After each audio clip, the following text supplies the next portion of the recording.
Oh, they're gonna make me watch A Christmas Story. No, I don't want to. The fact that no one has killed someone else and made a skin suit out of them in this course of this film is actually quite shocking, because it's the only scene that's missing from the recipe of how to create serial killers that is A Christmas Story, okay? Hello, everyone.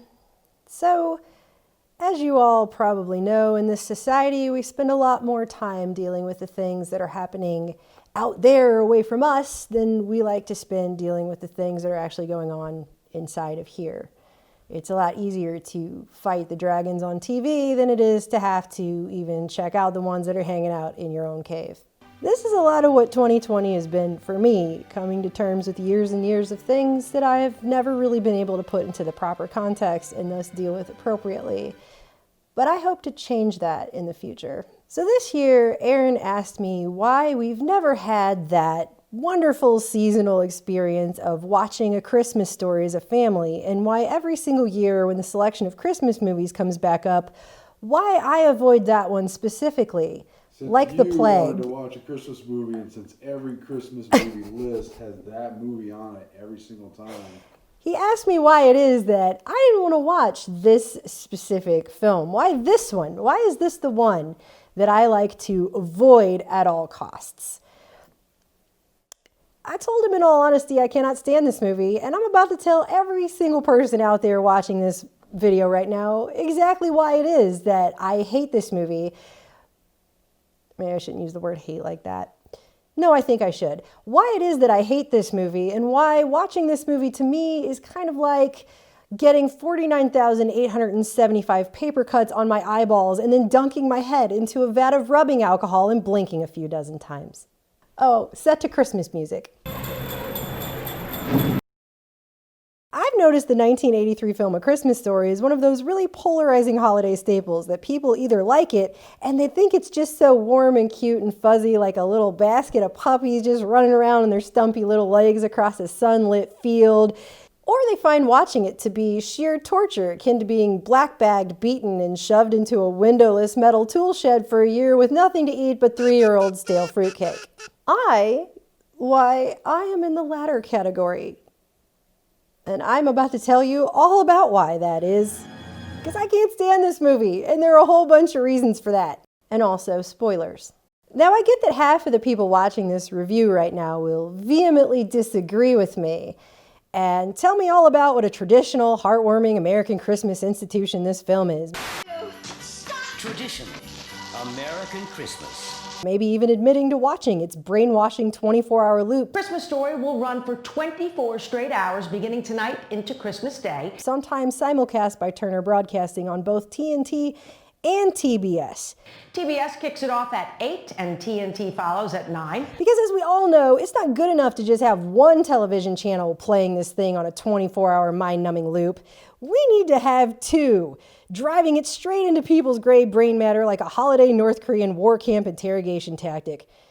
While the other half of people will likely go, oh, so that's why this movie always gave me recurring nightmares at Christmas time. Good to know. First, you need to know that this movie is actually based on a book that's entitled In God We Trust, All Others Pay Cash. I didn't realize this, so I've never read that book, but I'm guessing if I did take the time to read it, then I might be able to better comprehend the latent trauma that this movie invokes. But I'm just not that big of a fan of windowless tool sheds or stale fruitcake, or any combination of the two, so it's a hard pass for me. The movie centers around Ralphie and his painfully repressed post-World War II American family. Mom, hush! Shut up, Ralphie! Consisting of his almost nonverbal younger brother, Randy,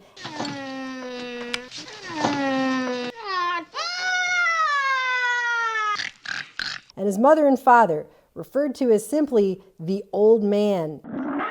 And the plot is that all Ralphie wants for Christmas is a gun. A Red Ryder carbine action 200 shot range model air rifle to be exact, which almost every adult figure in his life, from his mom to his teacher to the neighbors, all tell him he can't have because he'll shoot his eye out. They tell him this so many times in the film that it actually becomes more of like a self-fulfilling curse. The kind that witches were burned for after supposedly enacting on people back in the medieval times. You strip away the holiday trappings of tinsel and twinkly lights, and what you actually have is a family full of Americans who are all desperately living in fantasy worlds in an attempt to escape the prison cells that are their lives as portrayed in this film. I mean, let's be real, why do you think Ralphie wants a gun so bad, after all? Probably because he's been made to feel absolutely powerless in every aspect of his short life. The first half of the film, we see his inability to be honest with anyone. Ralphie, do you know where Flick is? His inability to protect himself or his friends or stand up to anyone in his life, including bullies. I chickened out. Oh, that comes much later, and we'll get to it. Ralphie's father spends more of the movie screaming obscenities than speaking actual full sentences to people, and is a man who would rather worship at the altar of a skanky lamp than touch his own wife. Ralphie's mother spends the movie idealizing this guy, both lying for him and to him. She's jealous of the lamp and gives him a literal blue ball for Christmas. Here, me to you. Thank you, darling. Thank you. Yeah, did you catch that when you were a kid? Bet you didn't catch that one when you were a kid, did you? No. They're both lying to themselves, and all of this lying is being steadily passed down to their children who have learned to protect themselves from these repressed adults by lying to their parents. Gee, shocker. One particularly disgusting scene kind of shows you the mindset of this entire film on full display. The old man says he wants to force feed Randy because the kid doesn't want to eat his meatloaf. All right, I'll get that kid to eat. Where's my screwdriver and my plumber's helper? I'll open up his mouth and I'll shove it in. And the typical guilt trip they like to place on us all about starving families in other countries simply isn't doing the trick. Starving people would be happy to have that. The mindset here is all about resources not being wasted, right? That's the most important thing. That's how these people were raised. That's how they were trained to view the world. The irony here, though, is the real resource should be the health and well-being of the children growing up into healthy adults, right? But that's not how any of this works, and it's pretty clear in this scene. It should go without saying, but I'm going to say it anyway, that forcing someone to eat food who isn't hungry, that's a form of torture, which is why it's actually used in prison camps as a form of torture. But somehow in my childhood, just like we see here in this film, force feeding and the threats of force feeding are justified through financial savings being more important than mental and emotional health. I mean, they don't show the dad force feeding this kid, but you pretty much know off screen before the Christmas season happened that at some point that was going on, and probably Ralphie too. My kid brother had not eaten voluntarily in over 3 years. So they can't get this kid to eat the meatloaf, so what do they do next? Well, then the mom has him mimic being a pig for her amusement. Show me how the piggies eat. This is your trough. Show me how the piggies eat. Be a good boy. Show mommy how the piggies eat. Because that is what force feeding someone who isn't hungry does. It actually turns them into little more than an actual pig, a mindless eater. This is what parents did to their children who wouldn't eat when they put the value of resources over the value of their own children's well-being. These are people who, and I'm speaking from personal experience here, grow up to have lifelong psychological and emotional issues surrounding food and eating it for all kinds of reasons that don't have anything to do with nutrition and being hungry, which is supposed to be the whole entire point of food in the first place and why people eat it.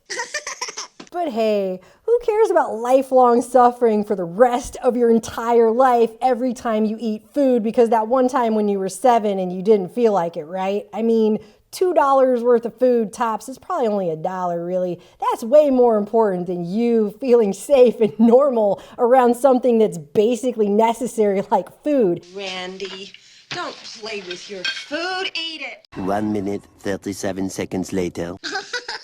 I mean, that $2 is way more important than screwing up a kid for life. I mean, am I right? The film is straight telling you here that this mindset of economics over humanity, taking economics is more important than human beings, actually turns people into nothing more than animals. Literal animals. That's why it's such a horribly uncomfortable thing to watch, unless you're somebody who superficially watches this movie, and then you're just laughing it up at a kid being programmed like a circus performer to debase himself in front of his own mother. just like a pig, just to please his parents and stave off the torture of being force-fed. I mean, it's actually really just so twisted. There's nothing actually funny about this scene at all. It's incredibly uncomfortable. I've never seen a person laugh at it. I don't know how I would react to a person who did. So that is the mindset. That tells you everything you need to know about the mindsets of all of these people in this film and what you're about to continue to watch here in the name of the holiday Christmas spirit. Several other scenes involve the kids being tormented by bullies. As many of us adults now know, kids become bullies because of whatever psychologically screwed up, traumatizing stuff is going on in their homes. Listen, jerk. What, are you gonna cry now? Come on, cry! And this visual representation of it in public is kind of just the tip of the iceberg of that Kubrickian nightmare. Through his screwed up relationship with his parents and their screwed up dynamic on daily display, this kid Ralphie has become essentially helpless, as we see in the first half of the film. He can't stand up to bullies, he also can't stand up to his friends, and he can't stand up for his friends. I mean, it's basically just a real Stockholm Syndrome world going on here. In fact, when Ralphie's friend gets his tongue stuck to the flagpole through a triple dog dare, the whole class is programmed to go inside at the ring of a bell like Pavlov's dogs. Come back, come back! The bell rang! What are you gonna do? I don't know, the bell rang! Yeah. And leave their own out there in pain screaming for help that no one gives. It's another scene that's incredibly hard to watch, just like almost every scene in this entire movie. Meanwhile, he knows his friend is about to be tortured and he doesn't even care. Ralphie also leaves his friend to be beaten by the bullies at one point, seemingly just thankful it isn't him. And then he just turns his attention back to what he's going to get for Christmas. Oh, this is it. So he basically left his friend to get beaten and tortured, and all he cares about is the fact that he wants some gun. And that seems to really just be the whole point of Christmas summed up right there in this film. It's just the spirit of Christmas is gimme gimme, and that's it. It really doesn't have anything to do with any goodwill or feelings or spiritual things. It's not even about that. It's all about, what are you going to give me? What are you going to give me? I want the precious. There's nothing else to it. That's the whole thing. I want the precious. We see things start to change a little bit as Ralphie begins to slowly come of age just a teeny amount throughout this film, probably because he's going to grow up and become a carbon cutout of his father. At one point, his mom tells him to go help his dad change a tire, and he's all excited because it's a kind of grown-up moment for him. But he slips and says the F word. Oh.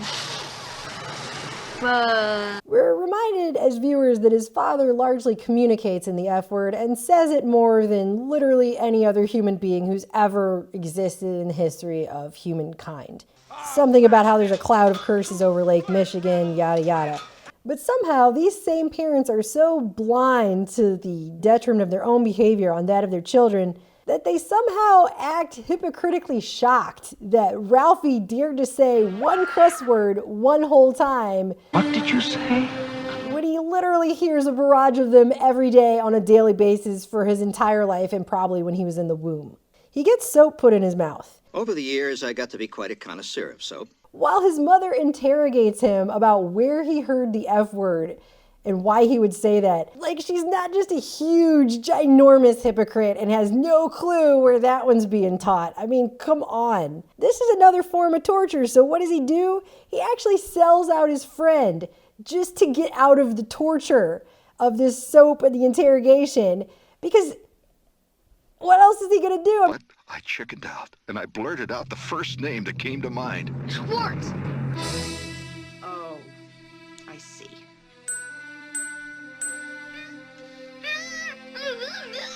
I mean, this is total proof that torture, by the way, doesn't work, because this is what happens. People get tortured, and they will literally say anything just to make the torture stop.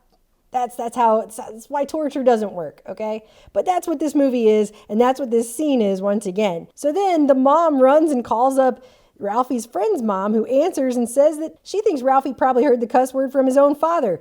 Do you know where he heard it? Probably from his father. No. You think? You think so? Is it really? But no, the mom has to also pretend and lie, so she passes on the torture intel The torture intel. That's right, it's torture intel. That's what she's got. So she passes that on. He heard it from your son. Which then gets Ralphie's friend beaten and abused for not doing anything. And there's this long, painful scene of his friend screaming while he gets beaten. And you can see the look on his mom's hypocritical face right there. Like, it's just all on display. Because deep down inside that place she doesn't talk about to anyone, she knows she's sitting on a throne of parental lies made out of literal crap. One of the big scenes in this film is when Ralphie finally stands up to the bullies. And the people that I've talked to who like this movie actually think this scene is like this big, huge triumph, right? He's finally standing up to the bullies. And I'm sorry, but no. What you are actually watching is years of pent-up rage at being abused and trapped in the prison that is this kid's life that has led up to this moment. I mean, look at him. Look at this. He's beating this kid into the ground for everything. Not just what the bullies did, everything that he's had to take this whole time. And if his mom hadn't come and pulled him off, the kid might have been killed or at least permanently brain damaged because all that rage is just coming out right there. It's horrifying, okay? Probably would have killed that kid. He probably would have murdered him. He probably would have literally, beat his skull into, a bloody pizza-like pulp on the ground. And now she's gonna be like, let's go home and have hot cocoa. It's gonna all be okay. Don't worry that you're literally a psychotic murderer now because you've been raised this way. And need I remind you that the entire plot of this film is that Ralphie wants a gun? This kid with this psychological mess going on wants a gun. This is a perfect example of a person who loses it and goes on a mass killing spree. The term going postal was actually coined for adults who freak out and lose it the same way Ralphie is doing right here at this part of this movie. So do you think, what is he gonna do with that gun? Is he really gonna protect them from robbers? Or is he gonna go on a mass shooting spree and kill everyone? Let's be honest here about what we are reaping, America, what we have sown. I mean, other scenes probably missing from this film that happened prior to this moment are Ralphie torturing animals and hiding their carcasses under the porch, considering that his dad has also taught him to have little to no respect for animals whatsoever. It's only because his parents have literally murdered his spirit. They have actually ripped it out of his body, stomped on it into the ground until it's crumbs, and then laughed over its rotting demise. I almost forgot that Ralphie also writes a paper in class for the gun that he wants to get for Christmas for his teacher because he's all excited about getting this gun. And she just goes ahead and tells his mom that he's going to shoot his eye out, leading to this moment which shows that Ralphie's relationship to women is already extremely damaged because he feels so emasculated by them that he sees them as either mocking jesters or witches. So that's really great. That's really setting him up for some healthy adult bonding with the opposite sex in the future, am I right? You have the scene with Santa at the department store, which is like a bad acid trip nightmare from shopping hell. You have two impish-looking teen elves who obviously only took this job because they hate children and they want an outlet for that hate. This gleefully grinning guy here especially relishes getting to throw kids down the slide. The Santa Claus looks like a demon with a decades-old gin problem. Then what's your name, little boy? And most of the children react to being put on his lap with screams of sheer terror, which he doesn't really seem to mind, which actually makes you start to question what his motivation was for taking this job in the first place. Uh-oh. I'm out of here.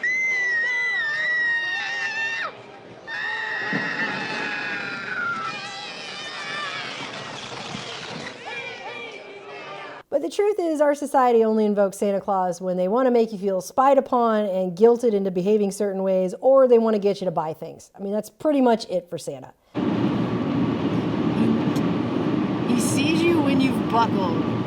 He knows when you drive baked. Did you get the sign? I did. And I really feel so much dumber for having just read that. That's this scene, and Ralphie's such a victim in his own life, of his own life, that he almost can't even bring himself to admit what he wants for Christmas, even though that's supposed to be the whole point of standing in line for 2 hours. Because again, his entire prisonized life is about repression, so he gets a boot to the face, but still climbs back up the slide to beg the guy who would stomp a boot in his face for something, which is another sadistic form of slave training, just by the way, only to be told once again that he's going to shoot his eye out. You'll shoot your eye out, kid. Which, inevitably, almost anticlimactically leads to the end of the film where he finally gets the gun from his dad only to go outside and almost shoot his eye out. Because he's been programmed by every institution in his life, from his family to his school to the rest of society, for him to do so.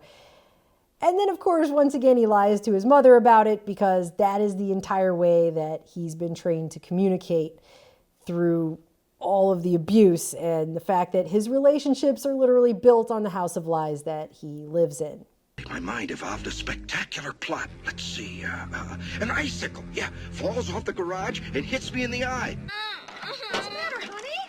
Oh, what happened? What is it? Let me see that. There's this icicle and it fell off the garage. This whole film is making fun of the fake, hollow, quote-unquote mystery of the post-World War II Bernaysian consumer American Christmas tradition that has completely lost touch with the sacred and the reasons why we even do any of this stuff in the first place. What you crying for? Randy, what's wrong, Randy? Now you're hiding in a cabinet. Why is that? Why is that, Randy? Oh, is it because you just watched your latently psychotic brother almost murder another child in the street, and you're afraid because you have to share a room with him that he might sleepwalk and kill you while you're trying to sleep? What you crying for? Daddy's gonna kill Ralphie. Oh, no, he's not. Yes, he is too. No, he's not. Come on out, Randy. It'll be okay. Let's just have some pie. That's what this scene is. Promise you, Daddy is not going to kill Ralphie. I'd be hiding in a cabinet too if I lived with these psychos. This is a horrible nightmare. He is that emotionally shunted and psychologically screwed up. She's actually enabling her kid to hide in a cabinet from his own father. This is a nightmare, this movie. It's awful. Promise you, Daddy is not going to kill Ralphie. I need some coffee for this. We tried to watch a simple Christmas No, movie. this is not What simple. happened next? This movie is not simple. He's crying. You know why he's crying?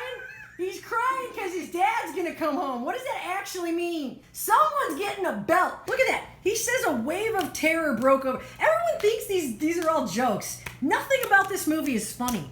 And now he's upstairs crying because a wave of terror is breaking over him that his dad is coming home.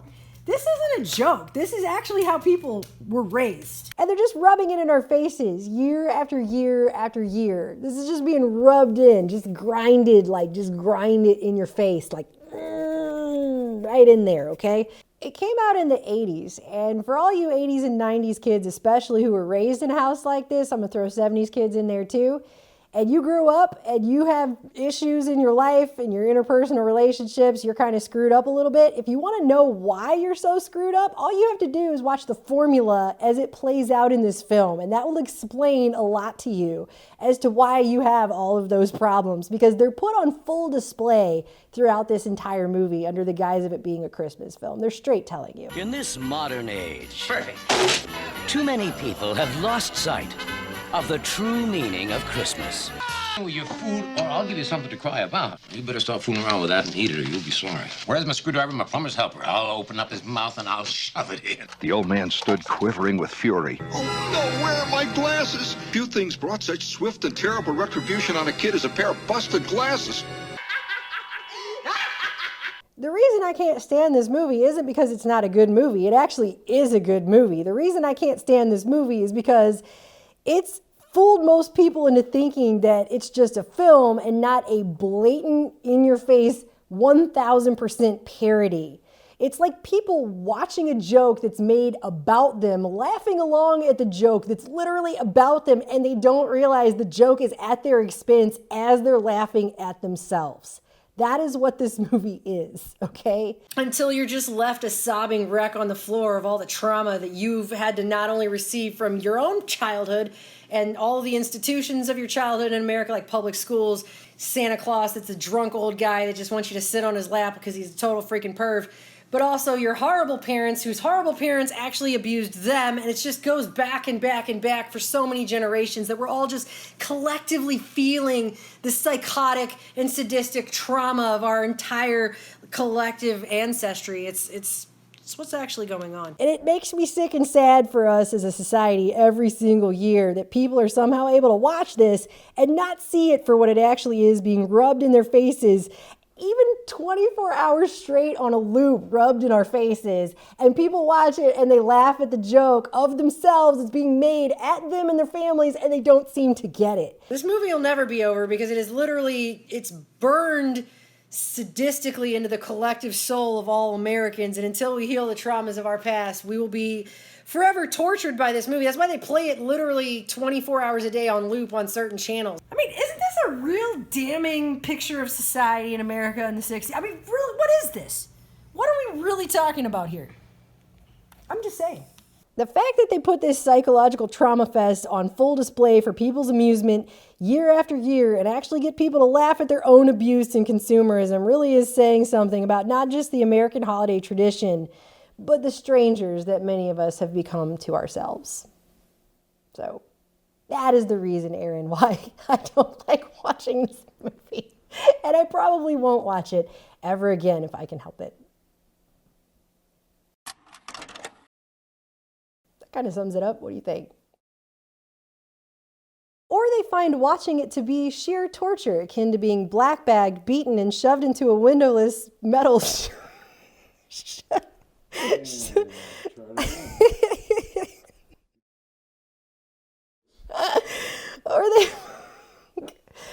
or they find watching it sorry.